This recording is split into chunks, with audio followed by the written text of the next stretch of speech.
Rewind-A-Dynamite from the most wrestling site. AEW, lighting up the fuse. Sit back and enjoy the bubbly as we hear from John and Wai Ting. Where we're going, we don't need roads, and if the buck stops here, this thing might blow. Everything you hear are opinions of the show, and if you don't like it, go to the forums and let them know. Rewind-A-Dynamite is here. We are going to be getting into tonight's show from the Aragon Ballroom in Chicago, featuring a rare AEW Championship match on free television. Could you believe it? And it is SummerSlam weekend, Way. Mm-hmm. And what better way to get ready for SummerSlam than listening to a rundown of every single SummerSlam event going back to 1988? Where could you find such a retrospective, Way? Right now in this feed, just simply scroll down and look for John Pollock's History of SummerSlam podcast. This is a podcast that, it's an experiment that John first did for Post Wrestling Cafe patrons this past April, ahead of WrestleMania, where you just simply sat down, looked at every card of WrestleMania, and you basically just kind of gave a little review of every single one. Yes, this was my idea around WrestleMania time, and then for this one, I thought to myself, well, I could just get this done in advance, and did not do that. And then last week when I sat down to do this, I recorded. I was going to break it up into two. Recorded the first 10 years worth, and it was 90 minutes. And what did I do after that? If the answer was save the file, you would be incorrect. And I lost those 90 minutes, and that I couldn't even go back to this for like 3 days. It was just like, oh my God, what a fool. Just gone. Gone. This precipitated that first of many phone calls to Way, as I needed to vent. That's right. Yes, you did call me in a bit of a panic. Well, I mean, you live and learn. You know, it's not like this happens all the time, but thankfully, at least it happened during a very quiet week where I could easily squeeze in 2.5 hours to redo. So what happened was I finally did do the first half again, and it was before the Hogan news. Mm-hmm. And so I was left with this dilemma. Like, if I had not restarted it, I just might have like thrown this out the window at this point. But I had already redone the first half. It's like, I've put so much into this. It's like, I either finish this or it's of no value. And then it's like I've wasted 3 hours instead of 90 minutes. So somehow I found a window to finish the whatever remaining years there were, and there are quite a few of them. But anyway, no one cares about this. The show is done. It is up there for everybody to listen to, going through some of the business notes of each year, highs and lows of SummerSlams over the years, and trying to slot them into tiers as well. Mm-hmm. Yeah. So there's a timestamped version over at YouTube, also for Post Wrestling Cafe patrons as well. Yeah, Way really fancied this up on YouTube. I mean, barely. But, if you want to easily navigate to maybe your favorite year and you just want to hear John talk about it, I encourage you guys to check that out. It reads essentially as a bit of a history of the WWE itself. We are talking 88 to 2024, so it covers a lot of ground. And John is probably one of the few people who I think would do as good of a job of something like this. So go and check that out and give John your feedback. Yes, and maybe we will put out the history of Great Balls of Fire next time. Maybe that one probably a bit easier to finish.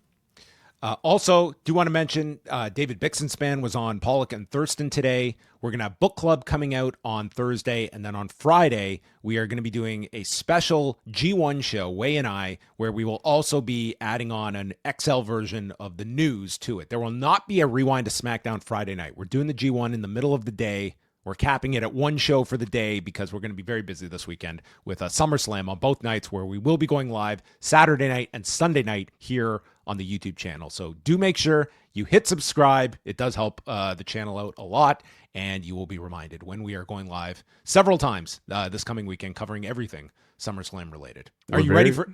We're very close to 20,000 followers, John, on YouTube. And you know what happens when we hit 20,000? Oh man, what happens? Nothing. We start asking to get to 30. Are you ready for We're literally like 119 subs away.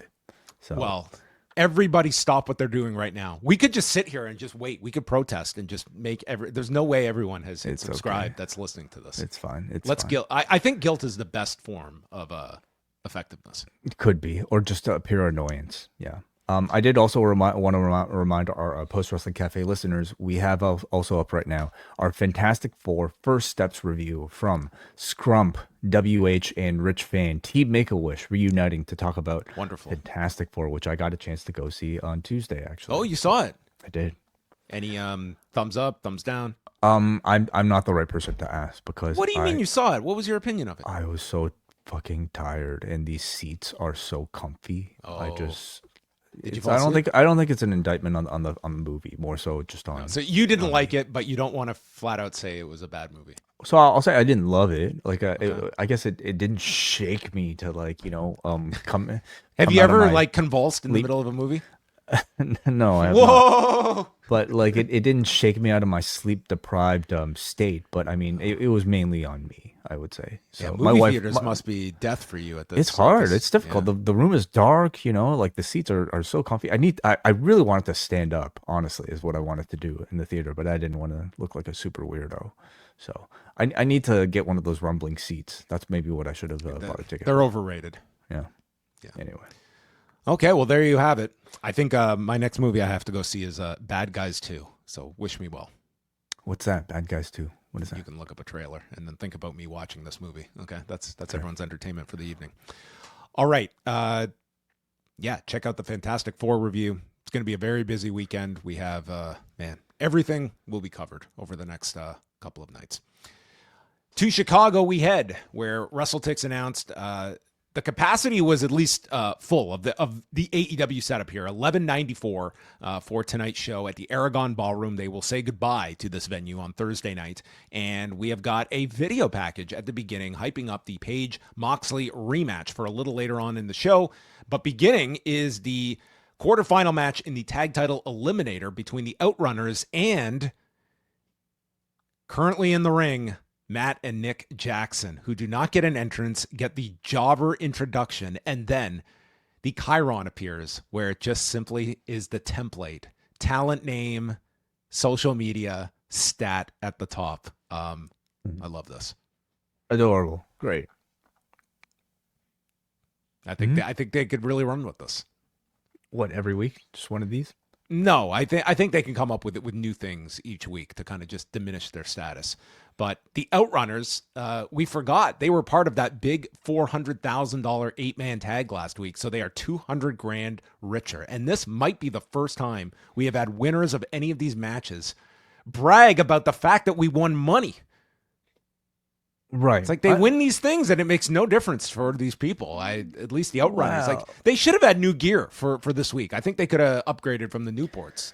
It's never nice to talk about how much money you make, right? You don't want to flaunt it in people's faces. Maybe that's why people don't talk about it so much.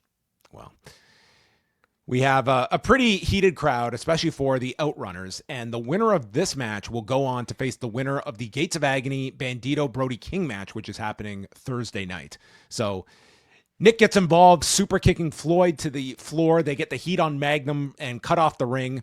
Taz is remarking about the Outrunners Newport style gear, and he's making all these cracks about it when Excalibur finally says, "You didn't watch the pre-show, did you, at All In? Because we made a lot of these jokes 2 weeks ago when this gear was new." And Taz seemed legitimately caught off guard and just explained, I was in a meeting.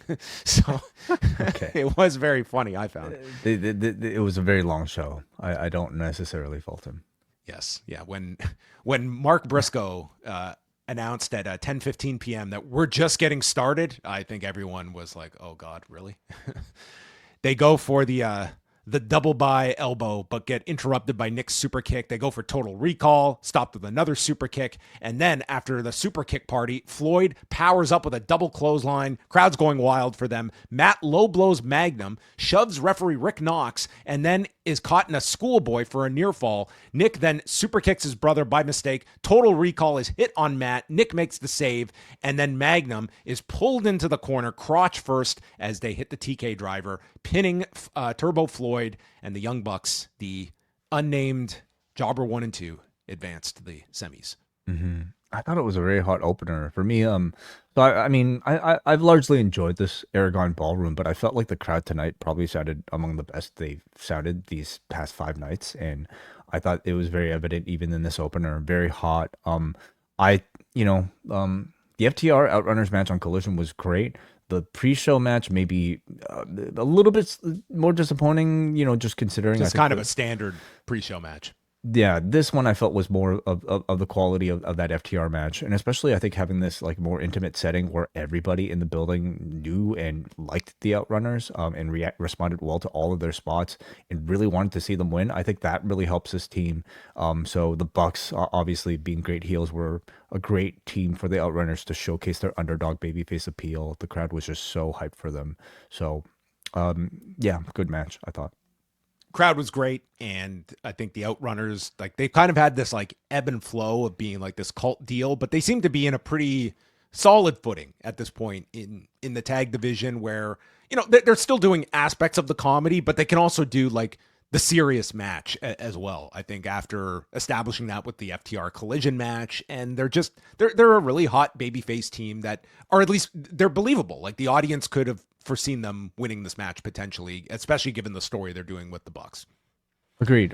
And I think they're always great for like, interesting vignettes. Like, they have a completely unique gimmick that nobody else has.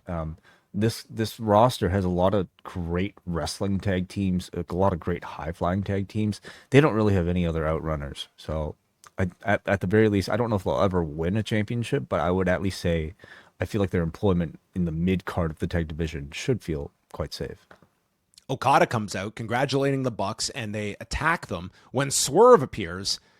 This felt like such a convoluted way just to get Okada and Swerve on this show, but it worked for what it was. So Swerve comes out, and the Bucks get sent out by the Outrunners. So now it's 3-on-1 beating up on Okada when the Bucks save him from a house call, and Swerve climbs to the top for a Swerve stomp, landing on the 3, and furthering our Okada Swerve showdown that seems probably destined for Forbidden Door. Yes, I would suggest so. Mm-hmm. Or maybe World's End. December? That's too far away. No, I'm kidding. I'm just throwing out ideas. Renee interviewed Mark Briscoe, and he's in search of MJF when Ricochet and GOA appear. I liked how they made this big deal about we're just GOA now, and everyone still calls them Gates of Agony on the show. It takes a week or two to get used to, I guess. The rebranding is going to be tough for these two. And Ricochet informs Briscoe, you need to worry about us tonight. And Briscoe has become a different man and a different animal since All In. He's on the warpath. He's going to whip Ricochet's ass, and it's only a fraction of what I've got in store for MJF. And Ricochet leaves by calling Briscoe a loser, as these two would end up being in the main event of the show. MJF is backstage and notes that I was literally in the biggest movie on earth, and mentions Happy Gilmore 2, which sounds like it is a gigantic success on Netflix. And he knocks on the Hurt Syndicate's door, and Shelton Benjamin answers it. And he says, with Bobby now out of the picture, we can just focus, the three of us, referring to himself, Shelton, and MVP. But Shelton informs him MVP is not here tonight. And we never saw Lashley. So it really begged the question why they even had this locker room. Why was Shelton here tonight?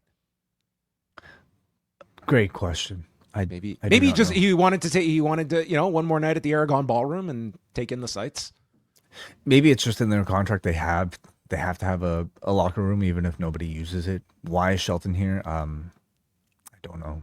Well, he then shows the Rolex that MJF bought him, and it's revealed to be a fake, and says the only reason we didn't kick your ass months ago was because MVP stuck his neck out for you, and warns MJF that he's going to get laid out in a puddle of his own piss. You're out of the Hurt Syndicate, and Shelton gives the thumbs down at the end of this. Now, also worth noting, like the other segment that we had with Lashley attacking MJF had requested a camera to be here. They made very clear there was a camera here. That I think your idea of how this all plays out at the end is probably going to be the outcome here. I mean, to my knowledge, I feel like they've still respected just the whole like avoiding the invisible camera idea.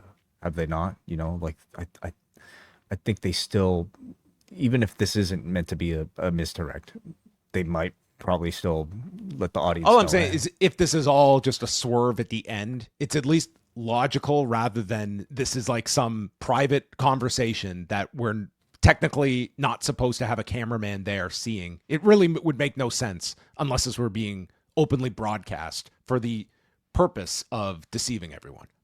Sure. Yeah. Yeah. I mean, I think if it is a breakup, it's a very abrupt one. And I think that to me is the biggest hint that this could just be done just to lead people in a different direction, to think that MJF is out of the Hurt Syndicate. Meanwhile, he's actually just trying to make it seem like he's out of this Hurt Syndicate so that he can maybe have a more successful cash in, perhaps.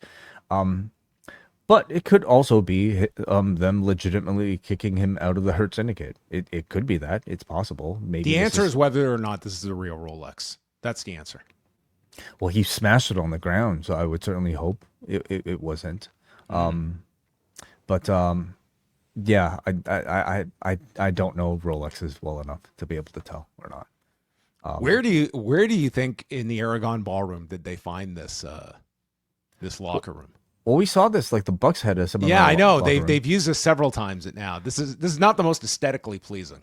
No, it looks like super dingy, but we also know it's like 100-plus-year-old building, right? So, well, yeah, that's all you get.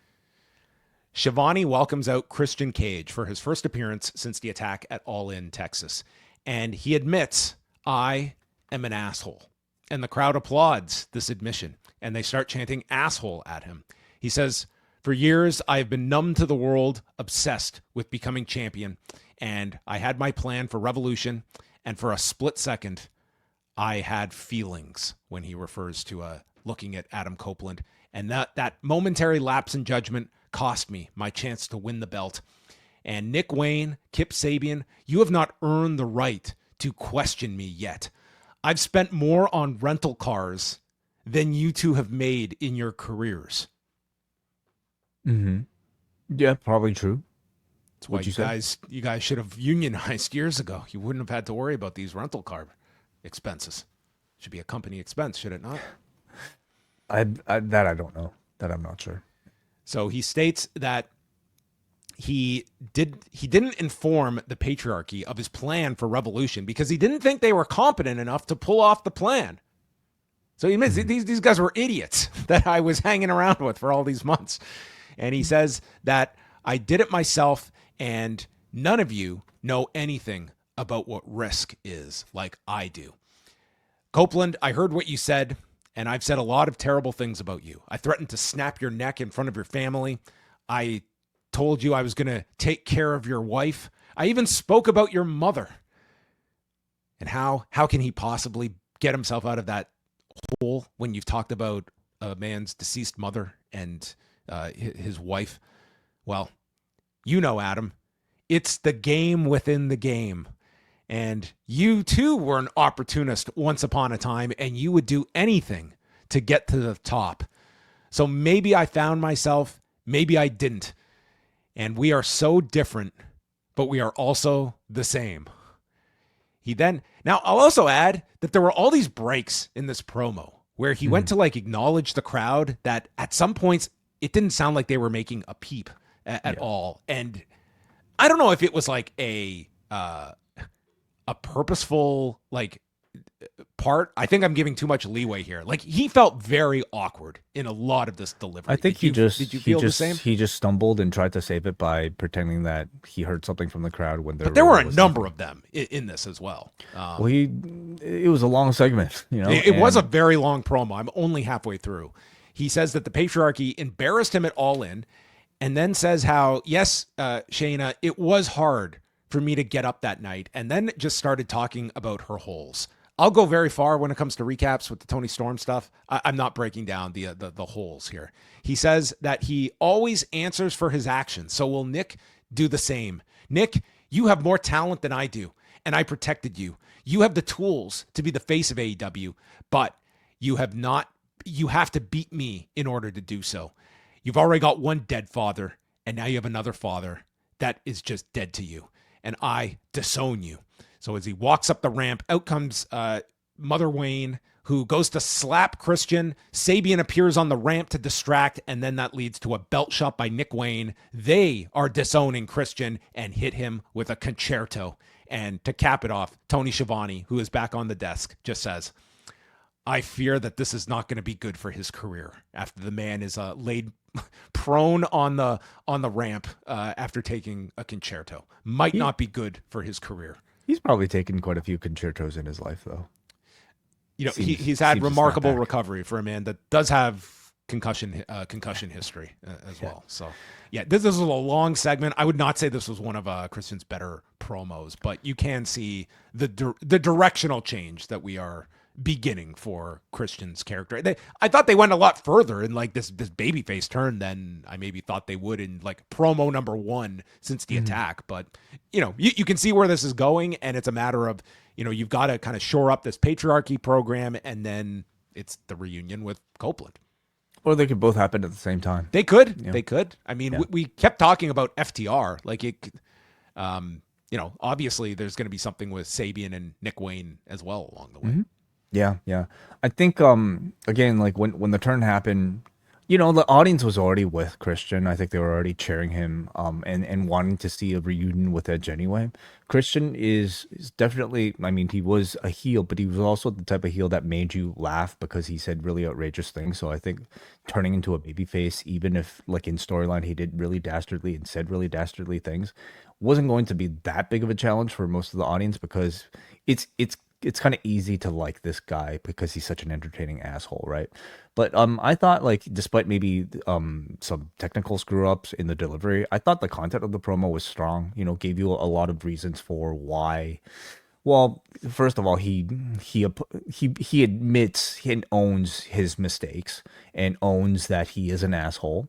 I also felt like the excuse for why Copeland should forgive him being that you too, Copeland, did something like you two at one time were a heel, and that you did some really awful things. You were a heel in the WWE in the mid 2000s. You had to do some horrendous stuff that doesn't age well.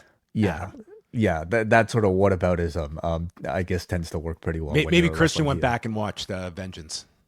Maybe he did. Yep. So I thought it was a fine way to, you know, like just basically explain why, hey, like I'm not that bad. Okay. Not like neither of us are really angels here.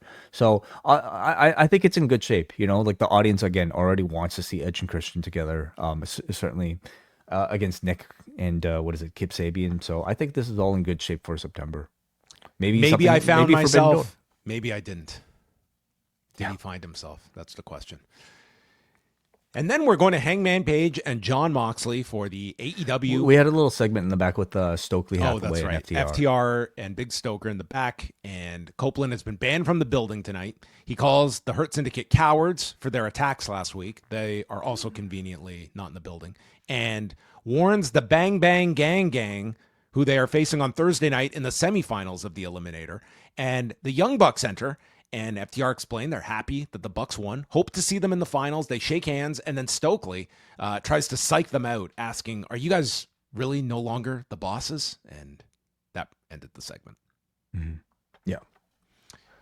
So, like looking at the brackets, do you have any thoughts on who we might see in the final and who might win? I mean, they're certainly teasing a Young Bucks FTR final, and I don't think you can tease anything stronger than that for the finals. It's just kind of awkward with double heels, though. I mean, for the time being, it's So our options could be well, on one side we've got FTR and Bang Bang Gang already in the semifinals. I think it's pretty safe that FTR is advancing. I think so too. Yeah. And then on the other side we've got the Young Bucks taking on either Gates of Agony or Brodito.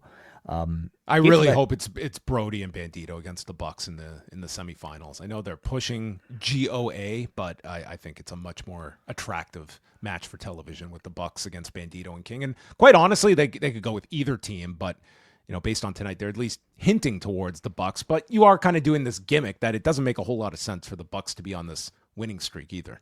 Yeah. I think just like maybe booking babyface heel matches, it feels like it would be more sensible to assume FTR versus Brodito in the finals than FTR versus the Bucks. But they can always tell a story of like two heels facing each other and getting the crowd to side with one over another. So we shall find out as soon as tomorrow. Hey, we got full brackets by Collision, so that was an upgrade over where we were a week ago. Yeah, like no surprises here, really. So no real reason why we didn't get them earlier, other than maybe they just didn't come up with them, or I don't know if Bang Bang Gang or Colton being injured threw a wrench in anything, but yeah, maybe the guy who was in charge of the Chiron for the Young Bucks was also running the graphics last week. Yeah, is there that possibility? Mm-hmm. So Hangman and Moxley, which is at the midpoint of the show, this is their 6th one-on-one match, and early on, John Moxley. Clearly listening to my retrospective going back to SummerSlam 2014 with Brock Lesnar and his Germans to John Cena. He was just landing German after German at the beginning here until Page finally lands on his feet, but in doing so, like, nails his head coming down and he's grabbing his neck.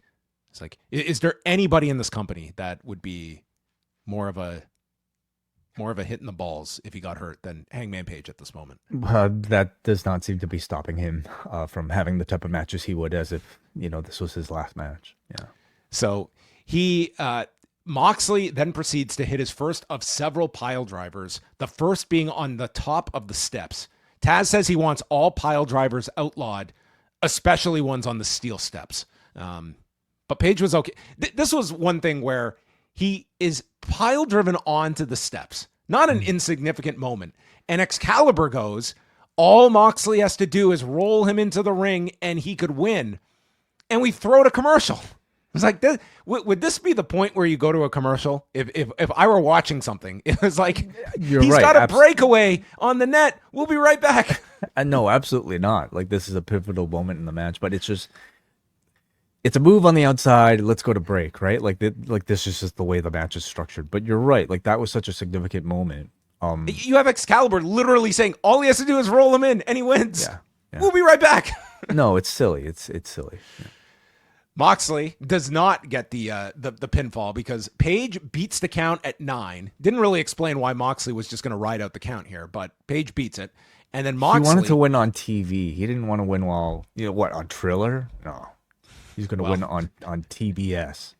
No fall is going to count during picture-in-picture. We're just going to run it back.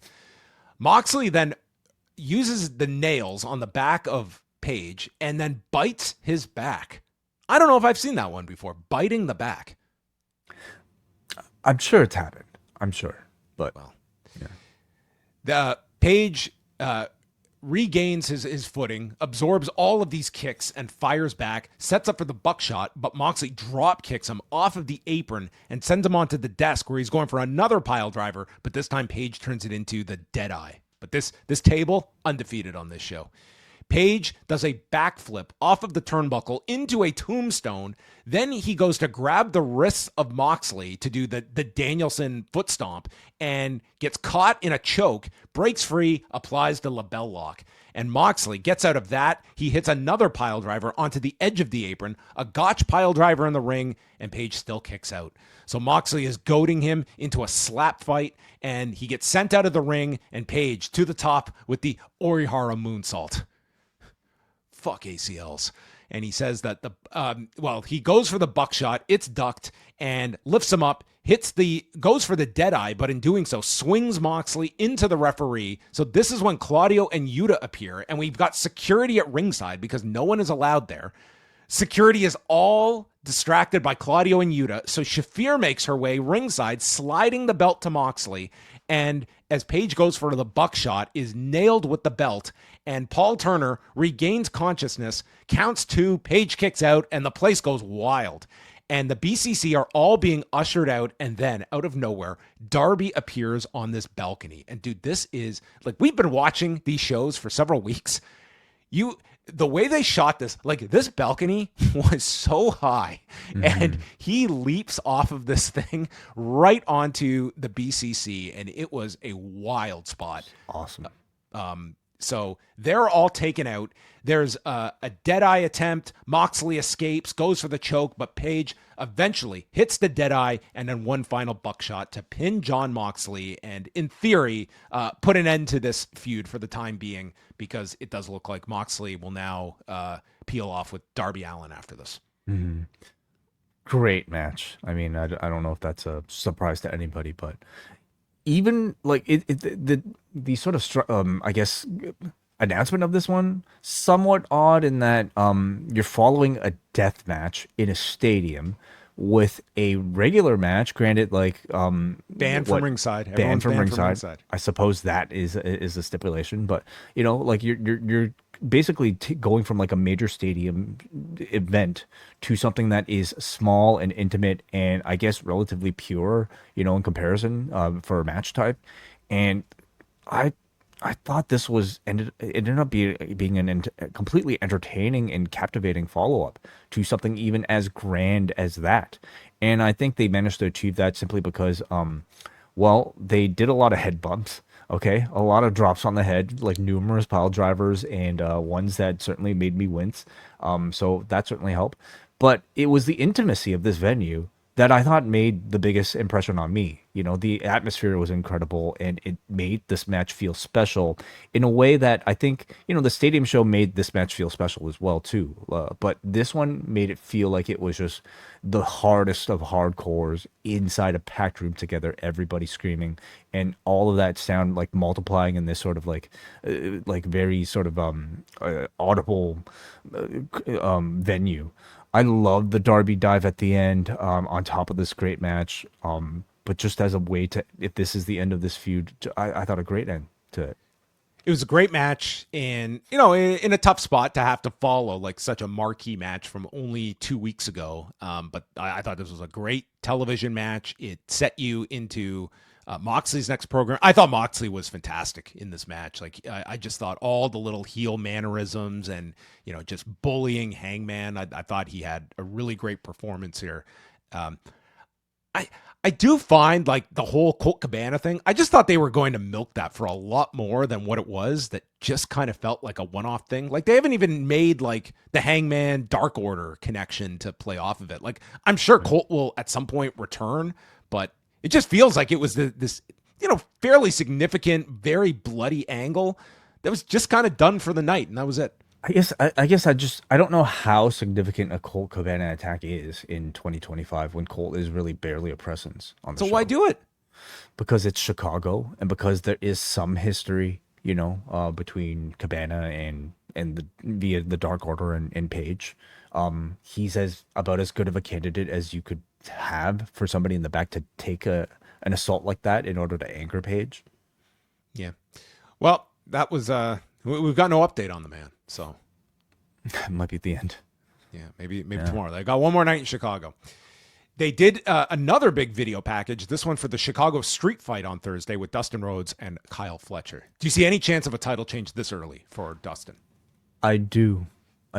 Yeah. I mean, I could see them I think it's pretty obvious. Like Fletcher was supposed to have the championship coming out of All In anyway, probably heading into a big match at Forbidden Door. I could see this being just a few week run for Dustin before they get back on course. Timeless Toni Storm and Alex Windsor against Athena and Billie Starkz. We had the double team maneuver by Storm and Windsor as they grabbed hands and danced toward the corner into double kicks in the corner. Mm-hmm. Yeah. And then the heels took over and they beat on Alex Windsor for like 90% of this match. They double teamed her. They cut the ring off. Storm was yanked off the apron by Billie Starkz. And then Windsor lands a discus lariat and goes for a cover onto Athena. Starkz breaks it up with a senton atomico off the top, and then Windsor is able to make the tag. They all go wild for Toni, who has now incorporated the Mongolian chops as her primary offense, uses a Thez press, and then sets up Billie Starkz for the hip attack. But as Storm's back is turned, Athena makes the blind tag, hits the hip attack, and doesn't realize Athena is now legal and comes off the top with the O-face out of nowhere, pinning Toni Storm. I really like this finish quite a bit. I thought it was very simple. It was clever. And I think AEW every now and then, like if there's one thing about some of their multi-persons, it's kind of like some of your New Japan multi-mans where it's like, the person taking the cover and it's so rare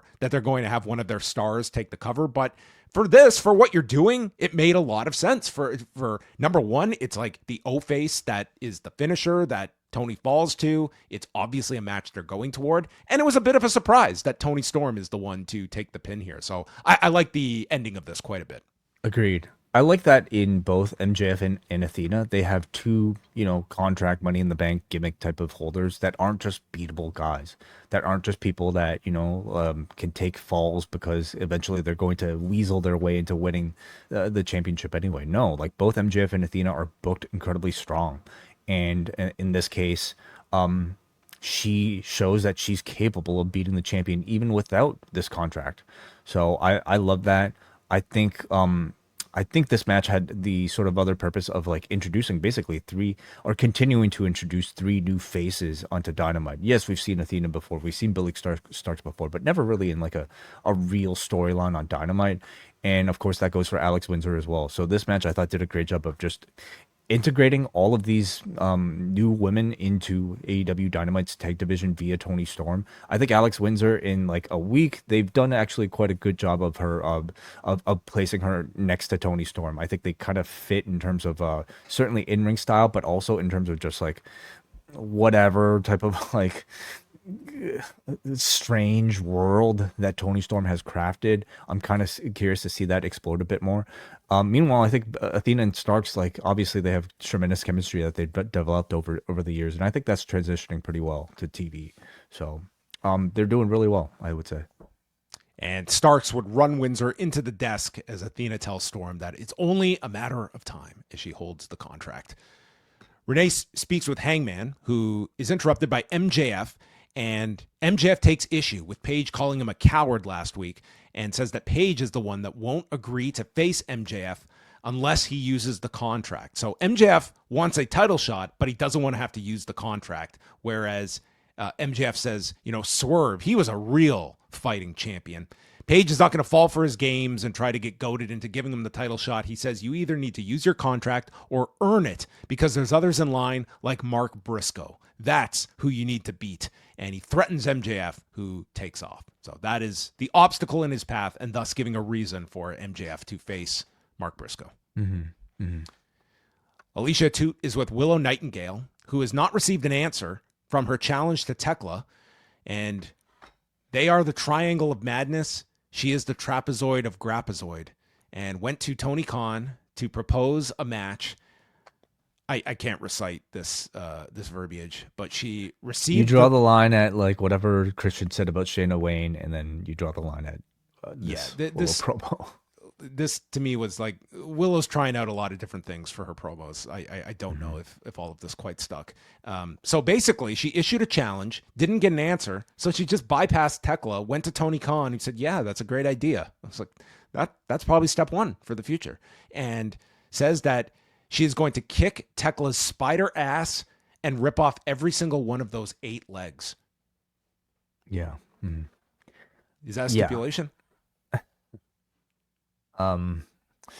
So clearly Willow is trying to find some voice, that is unique to her. Like, listen, she's at this point now where she is certainly one of the most over women in the division, and she's kind of gotten there without necessarily being known for her promos. I mean, it's her in-ring. I think it's just her, like, the sort of, like, personality she seems to exude with her smiles, right?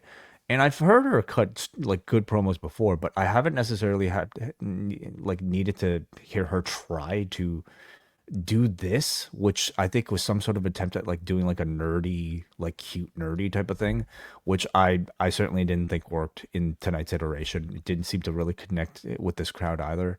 I think she just needs to maybe be a bit more herself and try a little less hard, to be cute. So I would at least say keep experimenting. Maybe not that hard, but yeah.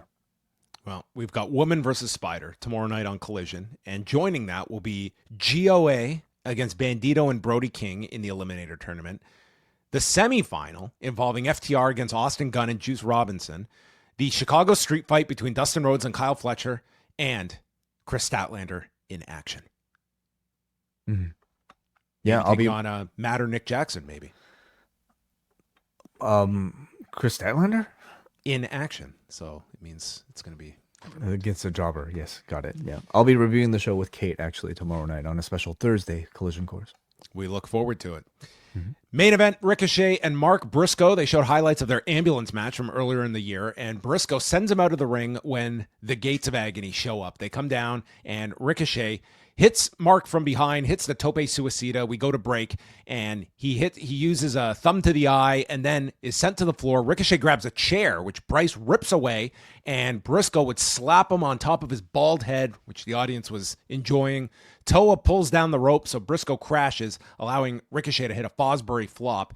And then Mark takes out Khan with a drop kick through the ropes, leaps off the chair with a somersault onto Ricochet and Khan, and then it's Toa shoving Mark off the top as he called for the froggy bow, and the referee is distracted, and it leads to a vertigo onto Briscoe. Briscoe kicks out, and finally Brody and Bandito run out to take care of GOA, and we get multiple attempts by Mark at the J Driller, goes for the small package, which is how he beat Claudio last week, and hits the big lariat, and finally the J Driller beats Ricochet, and Briscoe announces, "We're just getting started." He addresses MJF, who has brought up Jay's name, that being his brother Jay, and then a second time. "So I must obliterate your ass." He says, "I've never felt like this before. I need help. I may never see my brother again because he's up there.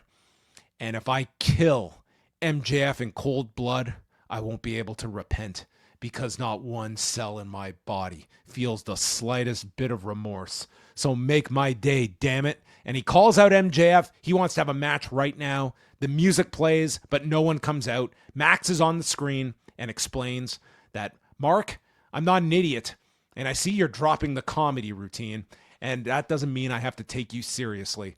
And I had no interest in facing you, but now Hangman has called me a coward, and I now have a reason to face you. And I spoke with Tony Khan, and he made the match for next week." It is a layup for these people to get the matches they covet. You just have to go right to Tony Khan. There's a lesson here. And says, if you can make it to next week. And with that, the video ends and MJF is behind him in the ring, kicks him in the balls, and asks, "Who's the coward now?" as he reveals a MJF did nothing wrong t-shirt, which I don't think this one's going to sell to the degree of the kosher pickle shirt. Yeah, maybe not. We'll see. He goes to put the ring on his finger when Hangman arrives, stopping MJF, teases the buckshot, and Briscoe tries for the J Driller, and MJF runs away, as the announcers call him, a coward and the most hated man in this company. And that is how the show ends, with the announcement that next week it will be MJF against Mark Briscoe. Mm-hmm. So yeah, like a big angle coming off of this main event match, which I thought was a good match. It continues to obviously put Mark Briscoe up further into a serious spotlight, which I think they're making a good effort of trying. I think Ricochet did a great job, both in ring, just with his selling, and also his out of ring antagonizing. I found him really entertaining. So entertaining, yeah. Now is not necessarily the time for him to be in a world title picture. Right now, it's Mark Briscoe's time, and I think Ricochet played his role really well. But this closing angle, I find it pretty interesting because they're definitely leading you to think it's MJF versus Page at some point. But I could also very well see Mark Briscoe versus Page being the first. It's how I felt at the end of this. I mean, I think like if there's a time to try this, it feels like now is, and everyone's expecting like MJF gets this title shot. And I don't know if I'd be so quick to just jump to that conclusion. I think that Hangman and Mark Briscoe, it's an interesting match to do, and probably not one that anyone thought coming out of All In would be a potential title match. I like it for Forbidden Door. I do, like a double babyface, thing where, Briscoe has now is trying to develop a more serious edge to him. And what if he loses against Page? I mean, we know they're friends, but what is a loss going to do to somebody who's clearly already this emotional? Right? I'd love to see maybe what that would happen. And of course, MJF already has the contract, so I know they're trying to do the thing where like he wants to kind of double up on his chances, where he can earn a title shot and have a contract backing him up. They could still do that, but I something tells me they'd want to keep MJF versus Page a little fresher than just to have them do that match just now already, rather than waiting for a few months. Do you think, number one, do you foresee like this title match being the main event on the show, or do you think that there will be something? And if so, like, do you feel like one way or the other of like what is stronger to, like they have to draw a number on pay-per-view? Is there a stronger option than the other one? I feel like it strongly depends on the Ospreay component to the show. That's the if there's anybody headlining a show, in the UK, even if he doesn't have a championship, I think Ospreay, depending on the matchup, could be the headliner.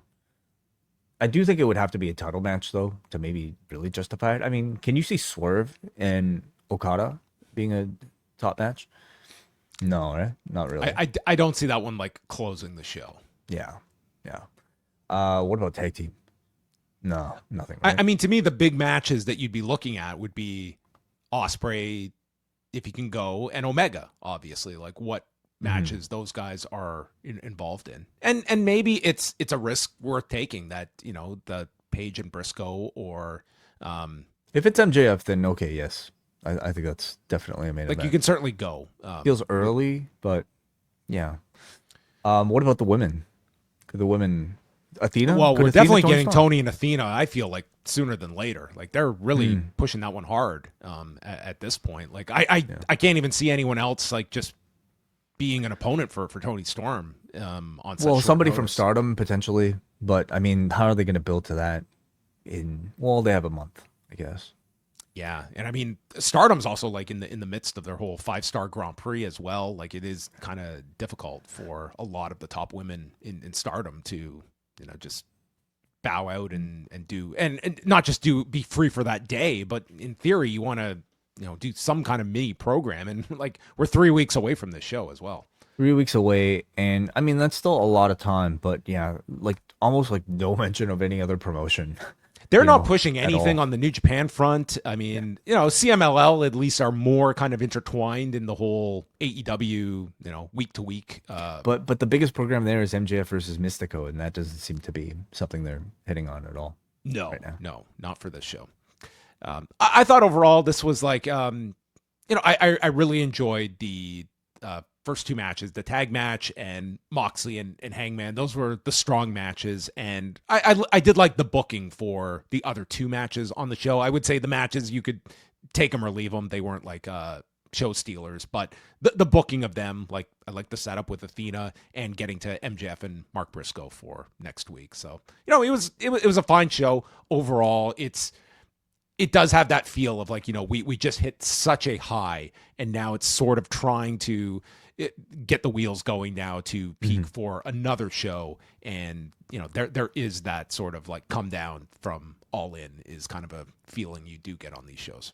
Yeah, very much so. Even like the Moxley Page match, which is obviously directly coming off of the main event of All In, just feels more like a, hey, like, one more time before we really say goodbye type of like, like swan song type of match between the two. But the show is about establishing a new champion in a Page right now, and it's about establishing the threats with the contracts in Athena and also MJF, and they're doing a good job of doing that. But it's kind of resulted in maybe like a lack of like major closing chapter at the end of this month at Forbidden Door. So I'm curious to see like how they integrate interpromotional stuff into this, if at all. In the coming weeks. All right. That concludes our review of Dynamite. Again, Way is going to be back on Thursday night with Kate from Montreal to go through Collision, as everyone says goodbye to the Aragon Ballroom. And then Friday, Way and I will be doing a G1 show during the day. That will be including a big news segment as well. So no Rewind to SmackDown on Friday night, but you will still be getting the two of us going through the G1 and whatever news is happening over the next couple of days. Yeah, those are for the Post Wrestling Cafe, both Collision Course and also the XL edition of our G1 review. On the free feed, we'll be giving out our G1 review sometime in the afternoon as well, just as a bit of a sample if you guys want to jump into G1 coverage at postwrestlingcafe.com.